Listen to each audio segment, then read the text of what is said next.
사랑하는 여러분, 여러분은 매일의 삶에서 무엇을 생각하십니까? 사람은 생각하는 존재잖아요. 그래서 내가 무엇을 생각하는가, 그게 그 사람의 우선순위가 되고, 또 무엇을 생각하는가에 따라서 그 사람이 그 어떤 진로를 우리가 결정할 수 있다고 봅니다. 대부분의 많은 분들은 아마 우리가 생각하는 우선순위가 물질, 건강 또는 자녀일 가능성이 높습니다. 또는 성공이나 특별히 어떤 목마른 어떤 목적들이 있을 수도 있겠죠. 그런데 저는 우리가 그 매일의 삶 가운데 하나님을 얼마나 생각하는가라고 하는 것에 대해서도 좀 한번 스스로가 자기 자신을 한번 이렇게 점검하면 좋겠어요. 나는 24시간 하루의 삶 가운데 하나님을 얼마나 섬기는가, 또 하나님을 얼마나 생각하는가, 내가 하나님을 얼마나 생각하는가, 이건 굉장히 중요해요. 특별히 우리가 예배 드릴 때, 물론 예배가 참 중요합니다. 왜냐하면 우리가 하나님을 생각하게 하고 하나님을 높이고 하나님께 영광을 올려드리는 자리잖아요. 그런데 우리가 예배 외에 삶 가운데, 예를 들어서 직장인들은 근무하고 또 우리 가정주부들은 또 집에서 또 일을 보시고, 이런저런 우리의 매일 일상의 삶 가운데 우리가 얼마나 하나님을 생각하며 사시는가라고 하는 겁니다. 여러분, 얼마나 하나님을 생각하십니까? 얼마나 묵상하십니까? 또 얼마나 높이십니까? 중요한 것은 하나님을 많이 생각하는 사람일수록 하나님에 대한 이미지를 가지고 있습니다. 어떤 분에게는 하나님이 긍휼의 이미지를 갖게 될 거예요. 또 어떤 분에게는 사랑의 이미지를 갖기도 합니다. 또 어떤 분에게는 하나님은 내가 좀 몸이 약하든지 힘이 필요할 때는 능력 하나님, 또는 치료하시는 하나님, 이런 이미지를 갖게 될 겁니다. 저도 하나님 하면 딱 떠오르는 이미지가 있습니다. 특별히 스바냐서 3장 17절에 있는 말씀을 제가 좋아하는데, 거기에 보면 너의 하나님 여호와가 너희 가운데 계시니 그는 구원을 베푸실 전능자이시라. 근데 그 다음 말씀이 저는 너무 좋습니다. 왜냐하면 그가 너로 말미암아 기쁨을 이기지 못하시며 그랬거든요. 그가 너로 말미암아 기쁨을 이기지 못하시며, 이 말씀은 하나님께서 제 인생에 대해서 기뻐한다라고 하는 겁니다. 여러분, 내 인생에 대해서 기뻐하는 사람이 얼마나 있을까요? 기뻐하는 사람. 근데 하나님께서 내 인생에 대해서 기뻐하신다는 거예요. 저는 이 말씀이 너무 좋습니다. 하나님이 내 인생을 기뻐하신다. 저는 여러분 할 수만 있으면 저와 여러분의 삶 가운데 이처럼 우리의 인생을 하나님께서 기뻐해 주셨으면 좋겠고, 정말 하나님이 기뻐 받으시는 그런 복된 인생으로 저와 여러분이 살아드리기를 주님의 이름으로 축원드립니다. 또 우리가 하나님 이미지하면 하나님 우리를 기뻐한다, 이것도 있는데 또 이게 있잖아요. 이 즐겨 부르는 우리 대표적인 복음송 가운데 하나가 은혜송인데, 은혜 아니면 나서지 못하네. 놀라운 그 사랑 은혜 아니면 나서지 못하네. 은혜 이거거든요. 저는 이 은혜가 참 좋습니다. 이 찬양이 좋습니다. 왜냐하면 제가 이 자리에 서 있는 게 하나님의 은혜잖아요. 여러분 가만히 생각해 보십시오. 우리의 매 삶의 순간순간 돌아보면 하나님의 은혜가 없었던 때가 있습니까? 하나님의 인도하심이, 돌보심이 없었던 때가 있습니까? 항상 우리의 삶, 특별히 우리 믿는 우리 그리스도인들에게는 항상 내가 서 있는 것이 하나님의 은혜고, 내가 호흡할 수 있는 것이 하나님의 은혜고, 내가 사람들에게 설교할 수 있는 것이 이 또한 하나님의 은혜고, 제가 이렇게 연세 드신 우리 노인, 우리 성도님들을 만나면 그분들에게 자주 듣는 이야기가 있습니다. 목사님, 제가 앞으로 얼마나 더 교회 나와서 예배를 드릴 수 있을까요? 목사님, 제가 얼마나 더 제 의지로 제가 자발적으로 운전을 하든지 걸어서 교회 나올 수 있을까요? 왜냐하면 모든 사람은 다 인생 앞에서는 약해질 수밖에 없고 세월 앞에서는 장사가 없다고 하잖아요. 언젠가는 다 요양원으로 들어갈 수밖에 없고 자녀들이나 또는 누군가의 부축 없이 살아갈 수 없는 인생이잖아요. 여러분, 원해서 요양원에 가는 사람이 있습니까? 원해서 병원에 입원하는 분이 있습니까? 원해서 내가 집에 누워있는 분이 있습니까? 없잖아요. 그래도 그런 때가 온다는 거예요. 그래서 목사님, 제가 얼마나 더 제가 제 의지로 건강하게 제가 교회를 나올 수 있을지는 모르겠어요. 근데 이런 분들일수록요, 마음에 간절함이 있어 보입니다. 그리고 마음에요, 진짜 하나님 앞에 예배드리고 싶은 그 예배에 대한 목마름이 정말 강한 것을 봅니다. 우리 젊은 분들은 우리가 예배드릴 때 여러 다양한 매체들을 많이 사용하잖아요. 뭐 컴퓨터, 휴대폰, 뭐 여러 가지 뭐 TV라든지 방법들을. 근데 연세 드신 분들이, 스스로 교회 나오기도 어려운 분들이, 그분들이 뭐 휴대폰 같은 걸로 예배를 드릴 수 있겠습니까? 불가능하거든요. 그래서 그분들의 소망은 그분들이 건강할 때 재림하신 그리스도를 만나는 것이고, 그분들이 건강할 때 그분들이 그 건강한 그 삶 속에서 한 번이라도 더 은혜를 받고 한 번이라도 더 주님의 그 말씀을 듣고 한 번이라도 하나님 앞에 예배하고 찬양하고 싶어하는 그런 간절함과 그 목마름이 그분들에게는 얼마나 큰지 알 수 없다라고 한 겁니다. 저는 여러분 그런 의미에서 노아의 삶을 한번 생각해 봤습니다. 왜냐하면 이 노아의 삶을 가만히 묵상하니까 이 노아의 삶이 제가 지금 말씀드린 바로 그런 삶인 것 같아요. 왜냐하면 오늘 본문은 이렇게 시작하거든요. 같이 한번 읽어보도록 합니다. 그러나 노아는 여호와께 은혜를 입었더라. 아멘. 그러나 노아는 여호와께 은혜를 입었더라. 여러분 이 말씀이 어떤 의미일까요? 여기서 노아가 여호와께 은혜를 입었다고 했는데 여러분 성경에 보면요, 이 여호와께 은혜를 입은 사람들의 이야기가 굉장히 많이 나옵니다. 근데 그 은혜가 다 달라요. 질병으로부터 고침받는 은혜, 또는 어떤 물질의 문제가 해결받는 은혜, 또는 어떤 나쁜 영으로부터 사로잡혀 있다가 또 풀려나는 은혜, 또는 이 뭐 건강으로 일어나거나 사업이 일어나거나 은혜는 많아요. 근데 이 노아 같은 경우는 그가 하나님께 은혜를 입었다고 했는데 그가 어떤 은혜를 입었는가, 이게 참 중요한데 앞에 보면 그러나 이렇게 돼 있잖아요. 그러나, 이 그러나는 앞에 있는 내용의 그러나거든요. 그럼 그 앞에 어떤 내용이 있냐 이거예요. 창세기 6장에 보면 두 그룹이 나옵니다. 하나님의 아들들의 그룹이 나오고 사람의 딸들의 그룹이 나옵니다. 이 사람의 딸들은 누구냐면 가인의 후예들이에요. 이 가인의 후예들은 어떤 자들입니까? 그들이 일찌감치 하나님을 멀리 떠나서 그래서 하나님 없이 살면서 그들의 어떤 문화를 만들고 그들의 어떤 삶을 만들고 그들의 어떤 세속적인 이런 환경들을 만들어서 철저히 하나님 없는, 하나님이 빠져버린 이런 세속적인 이런 이 하나님이 가장 싫어하는 이런 삶들을 살아가는 게 누구냐면 이 사람의 딸들, 가인의 후예들이라는 거예요. 또 그런가 하면 한편으로는 하나님의 아들들이 있어요. 이건 아담의 후예입니다. 그러나 그들 역시도 하나님 앞에 죄인입니다. 왜냐하면 그들이 범죄로 에덴 동산에서 쫓겨났잖아요. 범죄에서 쫓겨났지만 죄인이지만 그러나 이 아담의 후예는 그럼에도 불구하고 하나님께 돌아가고자 하는, 회개하고자 하는, 참여하고자 하는 이런 마음이 아직은 남아있는 거예요. 근데 이 두 구도인데 사람의 딸들, 가인의 후예와 하나님의 아들들, 아담의 후예들, 이 두 구도가 충돌을 합니다. 그러면 여러분 우리가 생각할 때는 어떻게 돼야 돼요? 우리가 생각할 때는 아담의 후예, 비록 죄인이지만 그러나 하나님의 그 자녀들이 그 잘못된 그 세상을 선도하고 이끌고 그들을 끄집어내서 구원을 시켜야 되잖아요. 근데 창세기는 반대로 돼 있어요. 하나님의 아들들이요, 사람의 딸들의 아름다움을 보게 된 겁니다. 아름다움을. 그 아름다움을 보면서 그 아름다움 때문에 끄집어 와야 되는데 하나씩 이 하나님의 자녀들이 이 뭐냐면 사람의 딸들에게 자꾸 들어가는 거예요. 섞여버리는 거예요. 다시 말하면 우리가 영적인 삶과 영적인 공동체를 만들어야 될 하나님의 자녀들이 오히려 세속적인 공동체에 들어서 세속적인 어떤 삶이 추구하고 요구하는 삶으로 살아가게 되더라는 거예요. 여러분 그럴 때 하나님의 마음이 어떻겠습니까? 그 하나님의 마음이 그러나 노아는 여호와께 은혜를 입었더라라고 했을 때 이 그러나 그 앞에 어떤 내용인지 우리 한번 보도록 할까요? 창세기 6장 6절과 5절부터 7절까지인데 함께 읽어봅니다. 여호와께서 사람의 지약이 세상에 가득함과 그의 마음으로 생각하는 모든 계획이 항상 악할 뿐임을 보시고 땅 위에 사람 지으셨음을 한탄하사 마음에 근심하시고 이르시되 내가 창조한 사람을 내가 지면에서 쓸어버리되 사람으로부터 가축과 기는 것과 공중의 새까지 그리하리니 이는 내가 그것들을 지었음을 한탄함이니라. 아멘. 여러분 여기 보니까 지금 하나님께서 지금 어떤 표현을 썼냐면 한탄한다, 어떤 표현을 쓰면 근심이 된다, 이런 표현입니다. 하나님이 지금 만드신 세상이잖아요. 여러분 이 창세기 6장은 창세기 1장에 보면 어떤 말씀이 나올까요? 하나님의 말씀으로 천지를 창조하심으로 보시기에 좋았더라. 창세기 2장에 보면 하나님이 인간을 창조하면서 보시기에 심히 좋았더라. 보시기에 좋았고 보시기에 심히 좋았던 아름다웠던 세상이잖아요.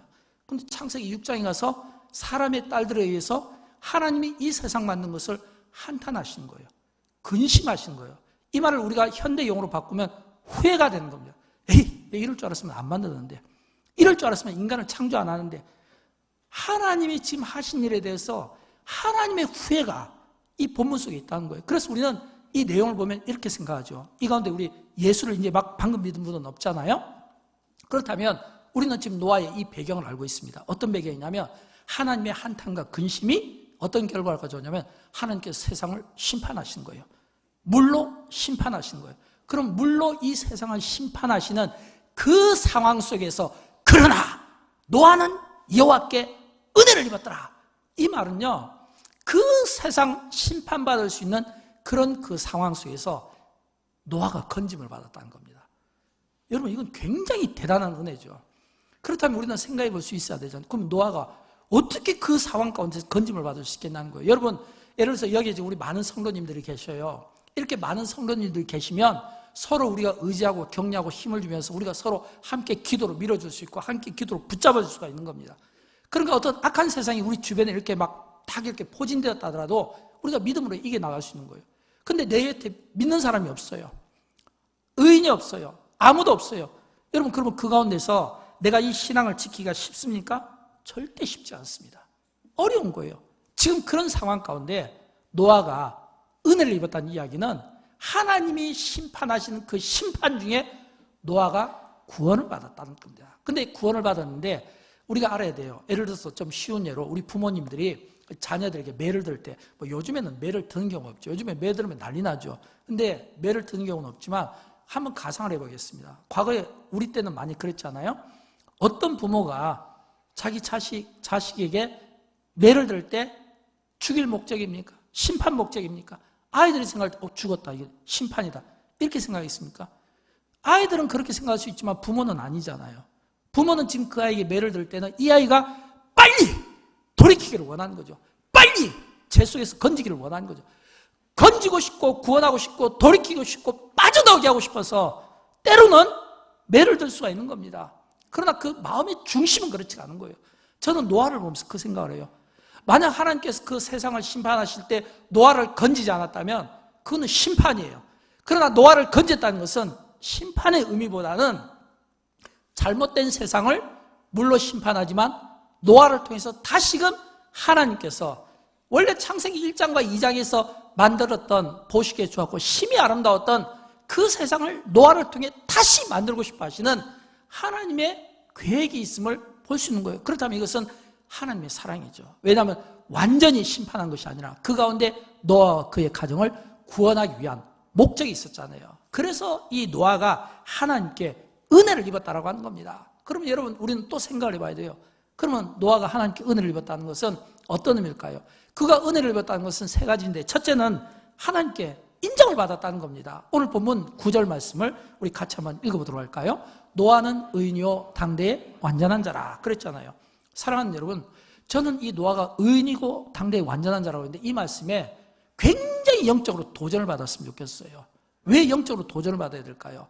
앞에서 말씀드린 것처럼 이게 지금 세상이 죄로 가득 차 있고 하나님의 심판 목전에 있잖아요. 하나님이 지금 물로 심판하시기 직전이잖아요. 이건 뭐냐면 완전히 오염되어 있거든요.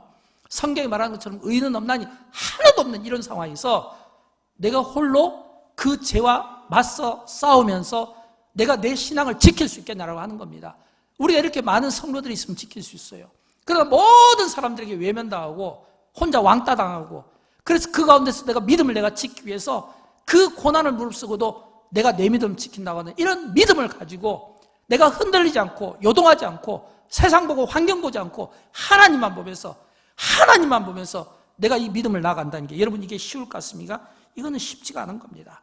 그런데도 불구하고 노아가 그가 의인이요 완전한 자라, 이 이야기는 한결같이 그가 그 믿음을 지켜냈다고 하는 겁니다.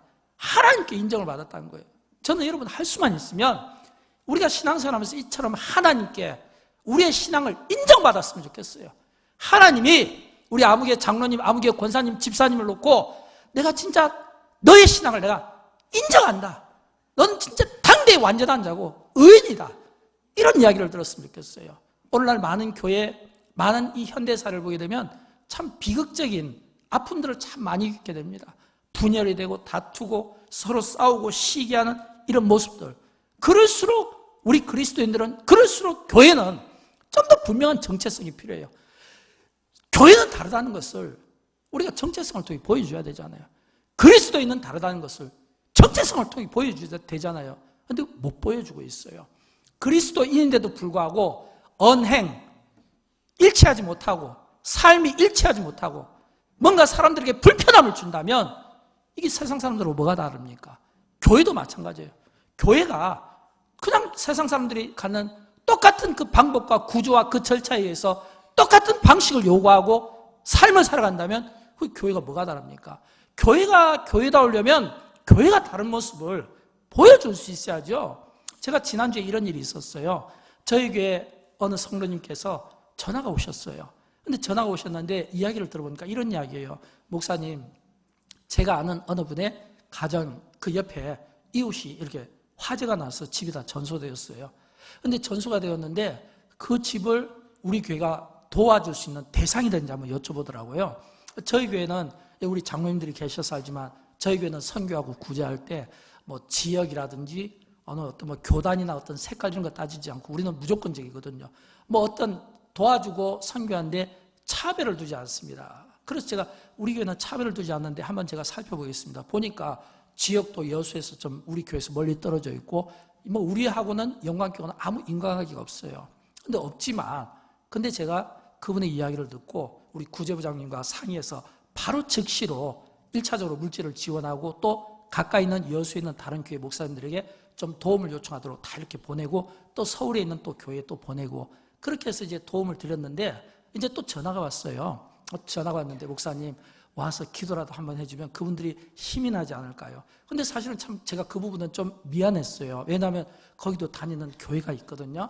근데 교회가 있는데 제가 또 가는 것이 좋을까? 괜히 뭐 이거 좀 뭐 이렇게 물질로 좀 후원하고 생색내는 것이 아닐까? 참 불편했는데 근데 이제 또 그분이 또 요청을 해서 제가 가서 위로하는 마음으로 화재 현장에 가서 제가 기도를 해드렸어요. 근데 그분들이 그러더라고요. 그러더라고요. 저기 목사님, 이런 일을 하시네요. 자기들하고는 전혀 관계가 없는데 전혀 생각도 못했고 예상도 못했고 그냥 동사무소에다가 재난 지원만 신청해 놓은 상태인데 아니 어떻게 이런 일을 하시네요. 그러면서 아무 인과관계도 없는데 굉장히 의아스럽게요. 감동을 받은 것보다는 의아스럽게 생각해요. 저는 그 점이 참 좋았습니다. 여러분 교회는 그래야 돼요. 교회가 정체성을 지킨다는 것은 교회가 세상 사람들과 다르다는 거, 뭐 이해관계가 있고 따지고 조건이 있고 이유가 있고 이게 아니라 그냥 무조건 돕는 겁니다. 무조건 우리가 할 수 있으면 하는 거예요. 우리가 할 수 있는 능력이 되고 여건만 되면 할 수 있고 할 수 있도록 동기부여를 해주는 거예요. 저는 이게 교회가 세상에서 보여줘야 될 모습이고 그래서 세속적인 삶에 교회가 이끌려가는 것이 아니라 그 세속적인 있는 삶 속에서 교회가 그들을 끄집어내는 일이고 성도도 마찬가지예요. 여러분에게서 그리스도인의 이런 어떤 정체성이 보입니까? 그리스도인, 하나님의 자녀라는 이 정체성. 내가 살아가면서 저분이 교회 다니는 사람 맞아? 교회 다니는 사람 맞아? 이런 소리를 듣고 산다면 우리는 우리 자신을 좀 반성해야 될 필요가 있어요. 다닐 때마다 장로님이시지만 집사님이시지만 꼭 목사님같이 보이네. 목사님이세요? 이쯤 물어봐야 되죠. 이런 정체성이 필요해요. 저는 여러분 교회가 성도들이 반드시 세상과 다르다는 거 이걸 보여줘야 돼요. 그래야 하나님이 우리를 인정하지 않겠습니까? 마지막 그때에 우리 주님 앞에 섰을 때 착하고 충성된 종아 잘하였도다 이런 이 칭찬이 저와 여러분에게 있게 되기를 주님의 이름으로 축원드립니다. 두 번째는요 동행입니다. 하나님과 동행하는 거예요. 오늘 본문 9절 후렴 부분에 보면 그는 하나님과 동행하였으며 그랬잖아요. 동행하였으며 여러분 이 동행 지난 시간에 에녹이 하나님과 동행했다고 했잖아요. 오늘의 본문에 보니까 노아가 하나님과 동행했어요. 이 동행을 이야기할 때 지난 시간에 제가 설교한 기억이 납니다. 누구와 동행하는가? 이게 중요하다고 했잖아요. 누구와 동행하는가? 여러분 누구와 동행하십니까? 여러분이 동행하시는 그 동행자가 꼭 기억하십시오. 훗날 여러분의 인생에 큰 영향을 끼치는 거예요. 내가 동행하는 그 사람의 영향을 받게 되어 있어요. 또 내가 그 사람에게 영향을 끼치게 되어 있어요. 그래서 우리는 사람끼리의 동행에는 반드시 좋은 영향을 받을 수 있어야 되고 좋은 영향을 끼칠 수 있어야 돼요. 내가 만약 동행하는 사람에게 나쁜 영향을 받고 나쁜 영향을 끼친다면 그건 아름다운 동행이 될 수가 없습니다. 저는 여러분 축복합니다. 여러분이 동행하는 여러분 주변에 있는 사람들이 여러분에게 좋은 동행자가 되기를 원하고 여러분이 좋은 동행자가 되어주시기를 주님의 이름으로 축원드립니다. 그러나 더 좋은 것은 하나님과 동행하는 거예요. 하나님과. 저는 저희 자녀들을 위해서 기도할 때마다 이런 기도를 항상 드립니다. 하나님, 우리 자녀들이 좀 부족한 부분이 있고 하나님 보시기에 좀 안 맞는 부분이 있다 할지라도 제가 꼭 부탁드리고 싶습니다. 약속받고 싶어요. 그건 뭐냐면 하나님께서 우리 자녀들을 동행해 주십시오. 하나님께서 우리 자녀들과 동행해 주십시오. 여러분, 우리가 아무리 자녀를 사랑해도 우리 자녀와 24시간 같이 있을 수 없잖아요. 그런데 성경에 보면 여호와는 졸지도 주무시지도 아니하신다고 했잖아요. 졸지도 주무시지도 아니하시는 하나님께서 우리 자녀들을 동행해 주시면 때로는 반석이 되어주시고 때로는 산성이 되어주시고 때로는 피할 바위가 되어주시고 때로는 방패도 되어주시고 그렇게 기도하십시오. 여러분 새벽마다 밤마다 기도할 때마다 하나님 우리 자녀들과 동행해 주십시오.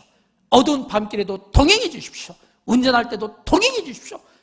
또 자녀들이 어떤 삶을 살고 어떤 결정을 할 때도 동행해 주십시오.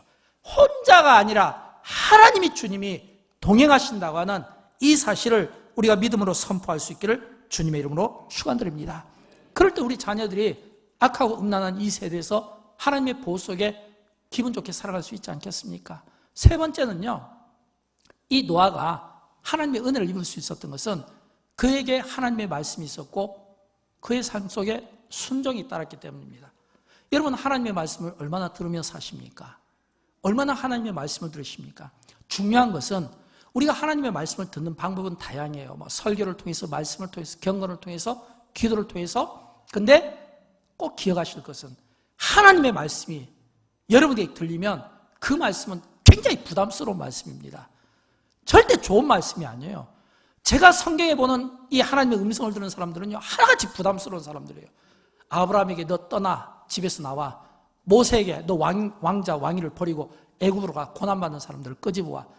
또 요나에게 너 빨리 가서 니네 성 사람들에게 복음을 전해. 바울에게 이방인 선교해. 베드로에게 너 지금 다 이 그물 집 버려두고 나를 따라. 하나같이 부담스러워요. 그러니까 하나님의 말씀이 여러분에게 들리면 굉장히 부담스럽습니다. 근데 여러분 아십니까? 하나님의 말씀은요, 진짜 하나님의 말씀이 우리에게 들리면요, 하나님의 말씀은 우리를 설득하는 힘이 있어요. 성경에서 하나님의 말씀을 들은 사람들을 보십시오. 그들은 하나같이 부담스러운 명령을 받습니다. 그러나 그들은 하나같이 순종합니다. 즉시로 순종합니다. 많은 경우 사람들은요, 순종을 이야기해요. 저도 이렇게 목회를 하다 보면 저에게 순종이나 충성을 맹세하는 분들이 많아요. 한 번도 제가 지킨 걸 못 봤어요. 불가능해요. 왜인 줄 아십니까? 여러분 성경에서 순종하는 사람들의 특징은 뭐냐면요, 즉시입니다. 근데 인간들은 안 해요. 사람들은 순종할 때 이해관계를 따져요. 내가 하고 싶은 것을 순종하고 어떤 이해관계가 순종하고 조건이 맞아야 순종하는 거예요. 그러니까 순종이 안 되는 거예요. 예수님께서 제자들에게 나 따라오라 할 때 그냥 즉시로 순종했다고 돼 있잖아요. 만약 아브라함이 조건을 따졌다면, 모세가 조건을 따졌다면, 이해관계, 이해득실을 따졌다면 이게 사람의 순종입니다. 그래서 사람은 믿을 존재가 못 되는 거예요. 그래서 우리가 하나님께 순종하고 하나님의 말씀으로 살아야 되는 거예요. 이 하나님께 순종한 사람들의 특징은 하나같이 그들이 즉시로 순종했다는 거예요. 노아가 그런 삶을 사는 거예요. 그럼 여러분 노아에게 임한 하나님의 말씀을 한번 들어볼까요? 창세기에 보면 3번 나오는데 창세기 6장 13절에 보면 하나님이 노아에게 이르시되, 이때는 뭐냐면 노아야 내가 이 세상을 심판할 거야. 너 빨리 가서 산꼭대기 가서 방주 만들어. 7장 1절에서 노아가 여호와께서 또 노아에게 이르시는데 너 방주로 들어가라. 또 8장 15절에서는 하나님이 노아에게 말씀하여 이르신데 너 방주에서 나오라. 여러분 이 말씀이 하나님의 이 말씀이 노아에게 임한 겁니다. 근데 여러분 한번 생각해 보십시오. 이게 지금 노아가, 이게 우리가 만약 여기에 어떤 환경, 이해관계 이런 인간적인 생각을 따지면 이게 순종할 수 있겠습니까? 묻겠죠. 따지겠죠. 근데 하나님의 말씀이 설득력이 있다는 것은 따질 수가 없는 거예요. 왜냐하면 노아는 방주를 만들어라, 들어가라, 나오라 할 때 즉시로 순종했거든요. 이 차이점인 것 같아요. 저는 여러분 그런 것처럼 이 하나님의 말씀은 설득력이 있고 하나님의 말씀은 우리의 믿음을 크게 만든 것을 믿고, 저는 할 수만 있으면 이 노아가 순종한 것처럼 이런 하나님의 말씀이 우리에게 임하면 즉시로 순종하는 이런 순종적인 삶을 살았으면 좋겠어요. 이런 순종의 삶을 살 때 노아가 받은 복이 있어요. 어떤 복을 받았을까요? 가족 구원을 받은 거예요. 가족 구원. 우리는 많은 경우 우리가 하나님께 은혜를 보면 그 은혜를 놓고 이야기할 때 보통 우리는 그래요. 하여튼 무조건 돈이 많아야 돼요. 이게 은혜입니까? 건강하면 이게 은혜입니까? 여러분, 물질 때문에 죄 짓는 사람들이 얼마나 많은데요. 건강해서 죄 짓는 사람들이 얼마나 많은데요. 이거는 절대 은혜가 될 수가 없는 거예요. 진짜 은혜는 뭐예요? 사랑하는 가족들이, 사랑하는 사람들이 함께 구원을 받는 거잖아요. 우리가 예수 믿는 목적이 뭐예요? 구원이잖아요. 천국이잖아요. 근데 사랑하는 가족인데 우리가 어떻게 구원받을 때 그들과 떨어질 수 있나요? 안 되잖아요. 진짜 은혜는 어디에 있냐면, 진짜 은혜는 내가 사랑하는 가족들이, 자녀들이 함께 하나님 앞에 예배 드릴 수 있는 거. 이게 저는 진짜 은혜라고 생각합니다. 창세기 6장 18절 말씀 우리 같이 한번 읽어보도록 할까요? 너와는 내가 내 언약을 세우리니 너는 내 아들들과 내 아내와 내 며느리들과 함께 그 방주로 들어가고 아멘. 저는 하나님께서 노아에게 말씀하실 때 어떤 언약을 주셨냐면, 노아야, 너 내 아들들과 내 아내와 내 며느리들과 함께 방주에 들어가라 라고 이렇게 이야기했거든요. 함께 들어가라. 저는 이게 은혜라고 생각합니다. 여러분, 만약에 우리가 가족이 나눠진다, 여러분 이 슬픔을 감당할 수 있겠습니까? 함께거든요. 함께. 저는 가끔가다 저는 이렇게 장례식 설교를 참 많이 합니다. 보통 1년이면 장례 설교를 진짜 많이 하는 것 같아요. 근데 장례 설교할 때마다 제 안에 기준이 있어요. 2가지 기준입니다. 하나는 믿음 있는 성도들, 믿음의 성도들이 장례식장을 가면 그 믿음을 가지고 하늘의 소망과 하늘의 위로를 가지고 제가 설교를 합니다. 그러나 믿음을 가지지 못한 성도의 가정에서는 제가 믿음으로 하늘의 소망과 위로를 가지고 전하는 게 아니라, 그런 경우는 위로하고 하늘의 소망을 두지만 전도 설교를 꼭 합니다. 장례식장에서 꼭 합니다. 여러분이 지금 이곳에서 제가 여러분 유족 앞에서 설교하는 것은, 여러분의 가족 중에 누군가가 믿는 분이 있고 그 믿는 분이 저에게 부탁을 해서 제가 여러분에게 설교를 하는 겁니다. 그리고 그분의 그 믿음 때문에 여러분의 그 부모님이 천국 갈 수 있는 겁니다. 왜요? 사도행전은 보면 이런 말씀 나오잖아요. 주 예수를 믿어라. 그리하면 너와 내 집이 구원을 받으리라 그랬잖아요. 주 예수를 믿어라. 바로 이거거든요. 여러분, 우리가 예수 믿는 가장 큰 기쁨, 구원받는 가장 큰 기쁨, 이 기쁨이 훗날 천국에서 가장 큰 기쁨이 되기 위해서는 사랑하는 우리의 가족들이 이 땅에서 그대로 그 가족들이 함께 하나님 나라에서 함께 누리는 이 영광스러운 이 구원, 이 천국 다 갔으면 좋겠어요. 그래서 저는 2024년 한 해를 이렇게 정했으면 좋겠어요. 가족 구원의 해. 가족 구원의 해. 2024년 그런 기도를 한번 해주십시오. 하나님, 우리 배우자와 함께, 우리 자녀들과 함께 예배드릴 수 있는 은혜를 주십시오. 이 마음으로 한 해를 출발할 수 있기를 주님의 이름으로 축원드립니다. 그러면서 저는 이 노아의 삶에서 몇 가지 우리가 좀 적용해 보아야 될 몇 가지가 있다고 생각합니다. 그 첫 번째가 뭐냐면, 우리가 노아의 삶에서 이 가족 구원의 중요성을 생각해야 됩니다. 저는 여러분이 기도할 때 특별히 가족이 다 예수를 믿는 분들에게는 이웃과 친척을 위해서 기도해 주십시오. 그러나 아직 가족 가운데 예수 믿지 않는 배우자나 자녀나 또는 부모님이 계시다면 바울의 마음을 가졌으면 좋겠어요. 여러분, 바울이 어떤 마음을 가졌을까요? 그는 이방인의 사도로 부름을 받았지만 그 한곁에는 여전히 가족 구원에 대한, 혈육에 대한 간절한 마음이 있었어요. 로마서에 보면 나오죠. 9장 1절부터 3절 말씀 같이 읽어봅니다. 내가 그리스도 안에서 참말을 하고 거짓말을 아니하노라. 나에게 큰 근심이 있는 것과 마음이 그치지 않는 고통이 있는 것을 내 양심이 성령 안에서 나와 더불어 증언하노니, 나의 형제 곧 고륙의 친척을 위하여 내 자신이 저주를 받아 그리스도에게서 끊어질지라도 원하는 바로라. 아멘. 저는 예수 믿는 우리가 그래야 된다고 생각합니다. 여러분, 노아가 가족 구원을 이루었던 것처럼 바울이 그 가족 구원을 위해서는 진짜 내 자신이 저주를 받는 아니더라도, 이 말은 뭐냐면, 하나님, 나를 희생시켜서라도 내가 그 모든 이 가족들, 믿지 않는 그 불신들, 그 죄를 내가 다 받아내고라도 우리 가족들을 구원받고 친척들을 구원받았으면 좋겠습니다. 여러분, 이 마음이 필요하지 않을까요? 이 마음이 있을 때 우리는 영혼에 대한 소중함을 깨닫게 되고 전도하고 싶은 마음이 생기게 되고, 그 영혼에 대해서 우리가 진짜 가슴 아픈 마음으로 그 구원을 위해서 우리는 기도에 힘쓸 수밖에 없다라고 하는 겁니다. 저는 그렇게 우리의 모든 가족들을 위해서, 구원을 위해서 기도하기를 축복합니다. 두 번째는 함께하는 공동체의 중요성입니다. 여러분, 노아의 삶을 보면요, 함께했다는 이야기가 나와요. 함께했다. 6장 18절에 보면 너는 내 아들과 내 아내와 내 며느리들과 함께했잖아요. 그 방주에 들어가고 함께. 저는 이 함께 정신이 참 중요하다고 생각해요. 왜냐하면 노아는 방주를 짓기 전에도 함께 했거든요. 방주를 지을 때도 함께 했거든요. 방주를 지은 후에도 함께 했거든요. 하나님 앞에 제사를 드릴 때도 함께 했거든요. 항상 함께 한 거예요. 구원도 함께 받잖아요. 우리가 무슨 일을 하든지 이 함께의 정신은 참 중요한 것 같아요. 함께, 한 마음으로, 새 마음으로, 같은 마음으로, 같은 뜻을 가지고, 특별히 영광교회는 2030 비전이 있잖아요. 교육 비전이잖아요. 이 2030, 이 교육 비전을 놓고 우리가 이 교육 비전의 가장 중요한 메시지는 뭐냐면 함께하는 것이 여기서부터 시작돼야 되는 겁니다. 우리가 우리 자녀들을 축복하고 우리 자녀들의 신앙을 위해서 각각 따로 놀면 안 되잖아요.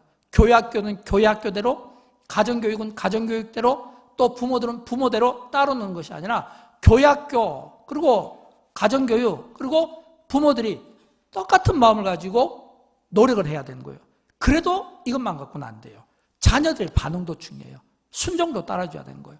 그럼 여러분, 우리가 교회, 학교, 비전 또는 부모들이 어떤 일을 합니까? 우리는 신명기에 보면 6장에서 쉐마 교육을 이야기하는데 신명기 6장 4절부터 7절 말씀, 이건 우리가 교회, 학교나 또는 우리 부모님들이 우리 자녀들에게 늘 들려주는 말씀이거든요.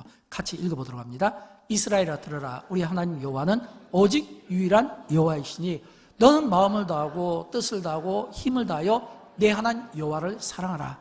오늘 내가 네게 명하는 이 말씀을 너는 마음에 새기고 내 자녀에게 부지런히 가르치며 집에 앉았을 때든지 길을 갈 때든지 누워있을 때든지 일어날 때든지 이 말씀을 강론할 것이며 아멘.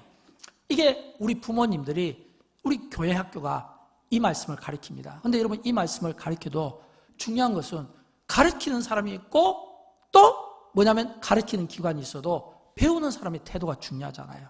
그렇죠? 배우는 사람들의 순종이 참 중요하잖아요. 저는 이렇게 가끔 이렇게 목회 백서를 보면 예전 일을 많이 생각합니다. 예전 일을. 제가 이제 또 최근에 또 이렇게 목회 초부터 교회 주보초를 싹 한번 다시 한번 정리하는 그런 지금 시간들을 갖고 있는데, 이 과거에 지금 한 20년 전에 영광교회를 섬겼을 때 가졌던 마음이 있었어요. 지금과는 좀 다른 마음이에요. 지금은 교회가 많이 성장해서 이제 이렇게 함께 예배하기가 좀 힘들어요. 지금은 영광교회가 1년 중에서 딱 함께 예배드리는 날은 3번입니다. 주일에 안 겹칠 때 성탄 전야예배, 성탄 축하예배, 송구 영신예배. 이거 외에는 전부 다 1부, 2부, 3부 예배드리고 주일학교, 중고등부, 유치부 다 전부 따로따로 드리잖아요. 함께 드릴 수 있는 기간이 없어요. 그래서 이게 꼭 송구 영신예배나 성탄 축하예배 또는 성탄 전야예배를 드리면 그렇게 그리워해요. 아, 참 좋습니다. 이런 얘기를 참 많이 하거든요. 근데 지금은 그게 안 되고 있잖아요. 근데 과거에는요, 그때는 교인 수가 작았거든요. 얼마 되지 않은 작은 수였기 때문에 참 힘들었는데, 근데 사실은 돌아보면 참 그때 행복했던 순간들이 많아요. 성도들은 적었지만 그 대신에 책임감이 굉장히 강했어요. 그래서 성도 수는 적었는데 새벽 기도도 많이 나오시고 철학 기도도 많이 나오시고 밤 예배도 이 자녀들을 데리고 예배 드렸어요. 지금 장로님들, 권사님들 이런 자녀분들이 전부 다 그때는 다 이렇게 젊을 때였는데 애들 데리고 나왔거든요. 제가 2부 예배 때 이 설교를 하니까 2부 성가대에 앉았던 우리 젊은 청년들을 이렇게 막 쳐다보더라고요. 딱 표시가 보니까 너도 그때 여기 와서 예배 드렸어. 그런 거예요. 그때는, 지금도 그러지만 그때는 어른들과 함께, 부모들과 함께 예배 드렸던 자녀 세대가 참 많았어요. 참 행복했고, 돌아보면 그때 그 자녀 세대가 굉장히 복을 많이 받은 것 같아요. 지금도 마찬가지입니다. 지금도 우리가 이렇게 똑같이 예배를 드려도요, 어린 자녀들과 함께 예배 드리는 게 이게 굉장히 중요합니다. 왜일까요? 아이들이 부모와 함께 어렸을 때 예배를 드리면 교회 생활이 편해요. 교회 생활에 적응이 잘 돼요. 교회 생활에도 불편함이 없어요. 그러니까 나중에 그 자녀들이 대학을 간다든지 또는 어디 시집장가를 가든지 또는 이렇게 어떤 회사가 이렇게 취직이 된다든지 해서 멀리 떠나도 쉽게 교회를 떠나지 못하고 신앙이 흔들리지 않는다 이거예요. 근데 그게 안 되면 흔들릴 수 있거든요. 믿음 생활이 약해질 수 있거든요. 그래서 저는 참 그때의 그 참 좋은 추억들을 영광교회 가면 다시 재현해 볼 수 없을까, 이런 생각들을 참 많이 하고 있습니다. 저는 여러분, 우리가 함께 할 때 가족끼리도 함께지만 특별히 부모 자녀 세대가 함께하는 것도 참 중요하고, 더 중요한 것은 영광교회 이 교회 공동체가 함께하는 이 은혜가 있게 되기를 진심으로 축복합니다. 마지막으로 세 번째, 이 노아의 삶에서 우리가 또 배우는 것은 영적 공동체의 중요성입니다. 영적 공동체, 헨리 나우엔이 이런 말을 했어요. 한번 같이 읽어주시겠습니까? 나는 교회를 사랑한다. 교회는 문제나 갈등의 진원지 혹은 논쟁지가 아니라 지금 여기에 있는 우리를 위한 그리스도의 몸이라고 말하고 싶다. 그러므로 교회는 하나님께로 여행하는 사람들의 공동체다. 초자연적인 하나됨을 이루고 성령의 인도하심을 따라 움직이는 것이 바로 교회의 영적 공동체이다. 아멘. 저는 이 말씀에 전적으로 동의합니다. 여러분, 교회는요, 영적 공동체예요. 교회는 함께하는 영적 공동체가 돼야 돼요. 함께하는 영적 공동체. 교회는 초자연적인 하나됨을 이루고 성령의 인도하심을 따라 움직이는 것이 교회가 돼야 된다. 전적으로 동의합니다. 저는 예수님의 기도를 많이 묵상합니다. 여러분, 예수님이 십자가를 앞두시고 어떤 기도를 드렸습니까? 놀랍게도 그 마지막 예수님의 그 메시지 기도가 하나됨이라고 하는 겁니다. 아버지와 아들과 성령이 하나인 것처럼 그들로 하나가 되게 하옵소서. 그들로 하나가 되게 하옵소서. 이 메시지 속에는 교회의 하나됨과 성도의 하나됨이 그 안에 있다는 거예요. 오늘 이 세상을 보게 되면요, 이 세상이 마치 너무 분열되어 있다는 느낌을 받습니다. 세계사를 보아도 그렇고 세상 역사를 보아도 그렇고 우리 대한민국을 보아도 그렇고 어떤 이렇게 정치, 사회, 문화, 경제 모든 게 다 나눠져 있는, 분쟁하는 아주 막 극단으로 차단하는 이런 거예요. 제가 죄송합니다. 이 가운데 나이 드신 분들도 많이 계신데 제가 인생을 많이 살지는 않았지만 제가 지금까지 살아온 그 인생에서 최근에 이 짧은 기간이 마치 지금까지 살아온 삶보다 더 많은 것들을 경험하는 거예요. 그렇지 않아요. 하루가 천년 같고 천년이 하루 같은 이때를 기억하라고 한 것처럼 지금 제가 살아가는 세상은 그런 것 같아요. 마치 지금까지 살았던 것을 다 묶어놓아도 적을 정도의 그런 방대한 양의 삶을 우리가 지금 살아가고 있다는 겁니다. 진짜 우리가 깨어있고 진짜 기도의 삶을 살고 진짜 영성의 삶을 살고 진짜 믿음의 삶을 살고 있으면 물론 긍정적인 표현에서 안심을 시킬 수도 있고 위안을 줄 수도 있지만 저는 굉장히 긴장해야 된다고 생각합니다. 정말 긴장해요. 지구 역사상 이처럼 심각한 기후변화가 있었나요? 이처럼 심각한 전쟁이 있었나요? 2차 전쟁 이후에 있었나요? 이렇게 심각한 어떤 균열이 있었나요? 제가 참 존경하는, 지금은 고인이 되셨지만 우리 옥하는 목사님께서 한국기독교 100주년 기념 설교를 맡으시고 하얀 한복을 입으시고 그 상암에서 운동장에서 설교하실 때 피를 토하는 심정으로 이 한국사의 4가지 악에 대해서 기도하고 설교한 것을 제가 듣게 되었습니다. 그 4가지 중에 하나가 이 한국사에 있는 분열의 악, 분열의 악, 분열의 악 굉장히 강조하셨어요. 왜 이렇게 되었냐고.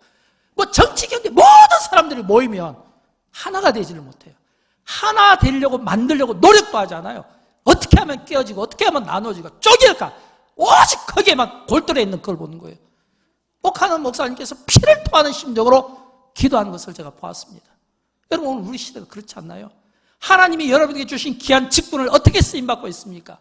하나님이 여러분에게 주신 이 봉사를 어떻게 쓰임받고 있습니까?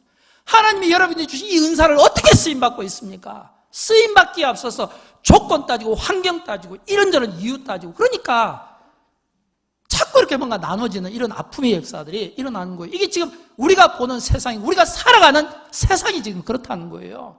그럼 여러분, 이거는 창세기 6장에 있는 사람의 딸들의 세상이 지배하는 그런 세상이잖아요. 그러면 하나님의 아들들이 사는 이 교회는 달라져야 되지 않습니까? 하나님의 아들들이 사는 이 교회가 세상과 똑같이 되면, 세상 속에 흡수되면 이 세상은 더 이상 대안이 없는 거예요. 하나님께서 교회를 세상 가장 깊숙이 둔 것은 세상의 가장 깊숙한 이 악 속에서 교회를 통해서 이 세상에 대안이 되도록, 그래서 예수님이 우리에게 말씀했잖아요. 너희는 빛과 소금이 되라고 말씀하셨잖아요. 빛과 소금의 이 역할을 가지고 살아가야 될 거룩한 의무가 오늘 예수 믿는 우리에게 있다는 것을 여러분 지켜야 되지 않을까요?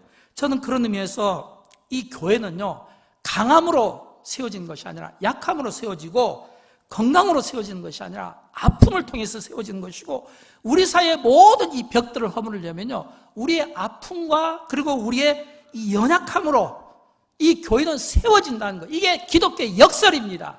이게 복음의 역설이에요. 여러분 아십니까? 기독교의 역설, 복음의 역설은요, 약함을 통해서, 예수님께서 공생기간 중에 우리에게 강해 보여주셨습니까? 약했잖아요. 섬겼잖아요. 이 섬김과 이 약함의 이 논리가 오늘 우리 교회 속에서, 공동체 속에서 우리가 보여줄 때 비로소 이 세상은 예수 믿는 우리를 통해서, 교회다운 우리를 통해서 이 세상은 변화받게 된다는 사실을 믿으시기 바랍니다. 이런 이 영적 이 공동체, 이런 성격을 우리가 가질 수 있어야 된다고 하는 겁니다. 저는 그런 의미에서 이 영적 공동체가 되기 위해서는 이런 영적인 건강한 소통도 중요하다고 생각합니다. 우리가 소통할 때 우리는 많은 경우 뭐 세대 간 이런 이유로 해서 나눠지거든요. 우리가 진정한 소통은 그것까지도 우리가 수용할 수 있어야 돼요. 왜일까요? 우리가 그 중심에 서 있잖아요. 우리가 살아가는 세상이잖아요. 우리는 많은 경우 소통을 갖고 이야기하는데, 소통 이전에 우리가 이 공동체 안에 함께 있잖아요. 우리가 함께 있기 때문에 함께 이 공동체 안에서 우리가 이 소통을 우리가 만들어 나가는 이런 좋은 기독교 문화, 전통들을, 아름다움을 우리가 만들어 나가는 거예요. 편견은 영적인 생활에 방해가 됩니다. 함께하는 삶에도 방해가 됩니다. 저는 편견보다는 함께하는 영적 건강한 교회 공동체의 모습을 통해서 하나님께서 이 노아를 기뻐하셨던 것처럼 오늘 저와 여러분 삶 가운데 기뻐하는 삶을 살아갔으면 좋겠어요. 여러분, 영광교회 슬로건이 뭡니까? 함께 즐거워하고 함께 울라잖아요. 그러니까 우리가 즐거워하는 일에 함께 할 때 그 즐거움은 배가 되는 겁니다. 내가 힘들 때 함께하면 그게 슬픔이 위로가 되는 겁니다. 이런 건강한 교회 공동체, 정말 주님이 오늘 우리 시대에 보고 싶어하는 이런 모습들을 우리가 세상 가운데 보여줌으로써 세상의 대안이 되었으면 좋겠고, 교회의 대안이 되었으면 좋겠고, 성도의 대안이 되기를 주님의 이름으로 축원드립니다. 우리 다 함께 일어나셔서 함께 찬양하도록 합니다. 찬양, 오늘 깊어진 삶을 주께, 이 찬양을 함께 드리도록 합니다.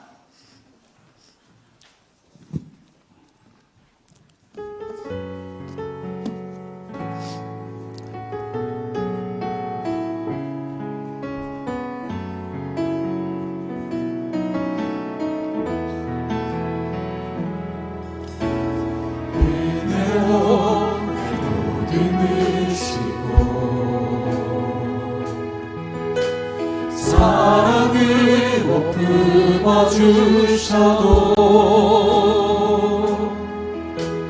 내 마음 한 자락도 지키지 못하니 이곳은 부끄럽습니다. 따스한 곁을 내어주신 주님 앞에 나아갑니다.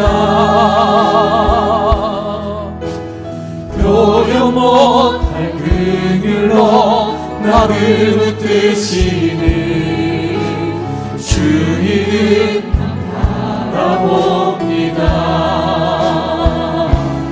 매일 과제와 슬픔을 견뎌나가며 주 예수의 마음이 닮아가네. 두려움 걸음마다 주가 동행하니 주지하며 오늘을 건네. 주의 신실한 소망을 깊이 담으며 주 예수의 분요를 채워가네. 하나님의 자녀로 명예 지켜가며 깊어진 삶을 주께 하나님의 자녀로 명예 지켜가며 하나님의 자녀로 명예 지켜가며 깊어진 삶을 주께 드리며 하나님의 자녀로 명예 지켜가며 하나님의 자녀로 명예 지켜가며